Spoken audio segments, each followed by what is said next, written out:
নমস্কার বন্ধুরা, সবাই কেমন আছো? আমি মৌমিতা। আমার একটা নতুন ব্লগে তোমাদের সব্বাইকে অনেক অনেক স্বাগত। আজকে তোমাদের সকলকে নিয়ে যাব এমন একটা জায়গায়, যে জায়গা তোমরা হয়তো অনেকে গিয়েছো, কিন্তু আমি যে জায়গাটা তোমাদের আজকে নিয়ে যাব সেই জায়গাটা দেখো তো তোমরা আগে কখনো গেছো কিনা। আমি তো কখনো যাইনি। চলো তোমাদের সাথে শেয়ার করে নেওয়া যাক আমার সেই দিনের পুরো ব্লগটি। তোমরা দেখতে থাকো এবং আমাকে জানিও যে এই জায়গাটা তোমরা চেনো কিনা, এবং তোমরা আগে কখনো গিয়েছো কিনা, এবং তোমাদের যে অভিজ্ঞতাগুলো হয়েছিল পারলে আমার সাথে শেয়ার করো, আমার ভালো লাগবে। আজ ছিল রোববার। তো একটু আউটিং এ বেরিয়েছিলাম, সাথে ছিল রায়ান। তো চলো তোমাদের এমন একটা জায়গায় আজকে নিয়ে যাব, এই জায়গাটার সাথে তোমরা ভীষণভাবে পরিচিত। অনেকেই হয়তো অনেকবার এখানে এসেছো, কিন্তু সেই জায়গাটার সাথেই এমন একটা জায়গা আছে, যে জায়গাটা তোমরা গেছো কিনা আমার জানা নেই। আমি তো কখনো যাইনি, কারণ আমি এই জায়গা অনেকবার এসেছি, কিন্তু যে জায়গাটা এখন তোমাদের নিয়ে যাব সেই জায়গাটা আমার কখনো যাওয়া হয়নি। জানো তো, আমি অনেকবার সোশ্যাল মিডিয়াতে দেখেছি জায়গাটা, এবং অনেককে জিজ্ঞাসা করেছি, এবং জেনেছি যে ওটা ইকো পার্কেই। তোমরা বুঝে গেছো কোথায় এসেছি? ইকো পার্কে, হ্যাঁ। কিন্তু এটা ইকো পার্কের ভেতরে নয়, বাইরে। যে জায়গাটা অসাধারণ, আমার তো ভীষণ ভীষণ ভালো লেগেছে। চলো তোমরাও দেখবে, দেখো চিনতে পারো কিনা। এই দেখো সেই জায়গাটা। আমি এখানে এসে আমার অনেক দিনের একটা ইচ্ছা পূরণ করলাম। এতবার এখানে এসেছি, কিন্তু এই জায়গাটা আমার কখনোই আসা হয়নি, এবং আমি প্রত্যেকবার ভাবতাম যে এই জায়গাটা আমি এবার ভিজিট করব। কিন্তু কি হতো বলতো, সেই ২ নম্বর গেট দিয়ে ঢুকতাম, ঢুকে যে এই দিকটা আসা যায় সেটা আর বুঝতেই পারতাম না। তো স্বাভাবিকভাবে আর আসাই হতো না। আর ইকো পার্কে আসলে কিভাবে যে সময় কেটে যায়, সেটা আর বলার অপেক্ষা রাখে না।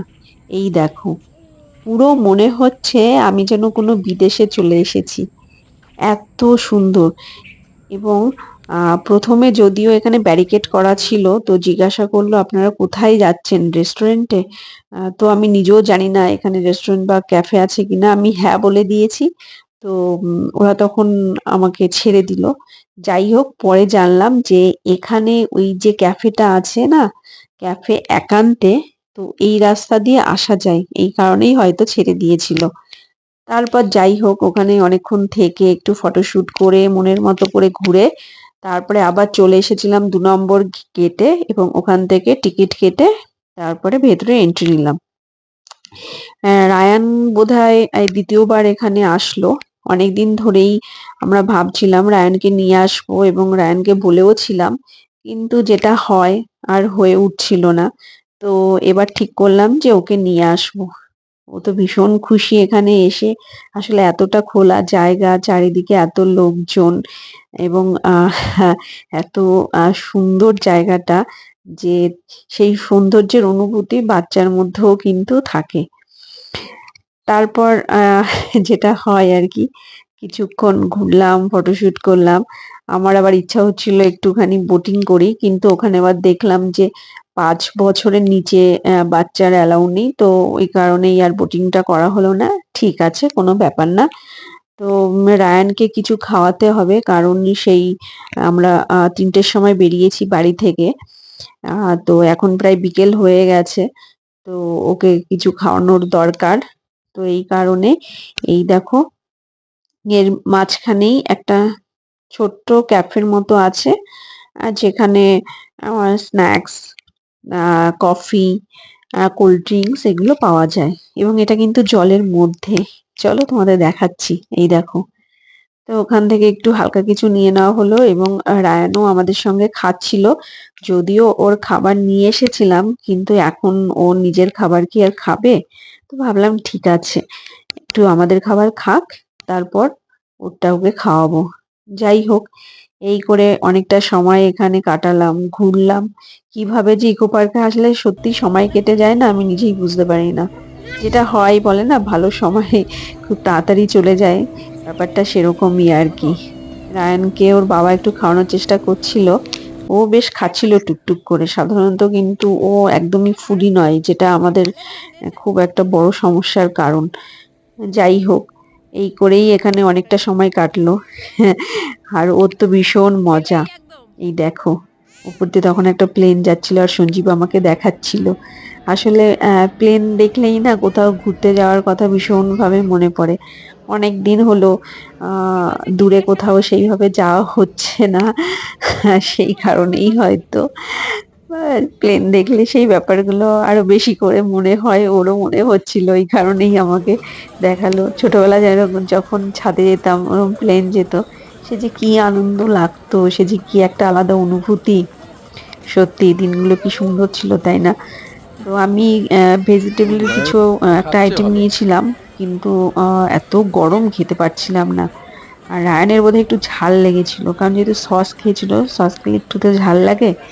তো ওর জন্য ওকে বললাম, যা জলটা আছে জলটা খেয়ে নে। তো ও একটু জল খেয়ে নিল। এরপর আমরা ঠিক করলাম যে সামনের দিকটা এগোবো, মানে এখান দিয়েই হেঁটে ১ নম্বর গেটে চলে যাব এবং ১ নম্বর গেট থেকেই বেরিয়ে যাব, সুবিধা হবে। আর ১ নম্বর গেটেই কিন্তু ওই আইফেল টাওয়ারটা আছে। তারপর রায়ানকে একটু খাওয়ানোর দরকার ছিল, সেই কারণে এগোচ্ছিলাম একটা বসার জায়গা খোঁজার জন্য। তো যাই হোক, এগোতে এগোতে একটা বেঞ্চ ফাঁকা পেয়েছিলাম। তো সেখানে বসেছিলাম এবং পুরো বিকেল এবং সন্ধ্যেটা সেদিন ইকো পার্কে কাটিয়েছিলাম।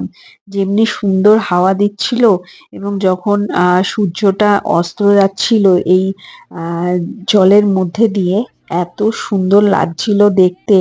দারুণ ভাবে সেদিন সময়টা কাটলো।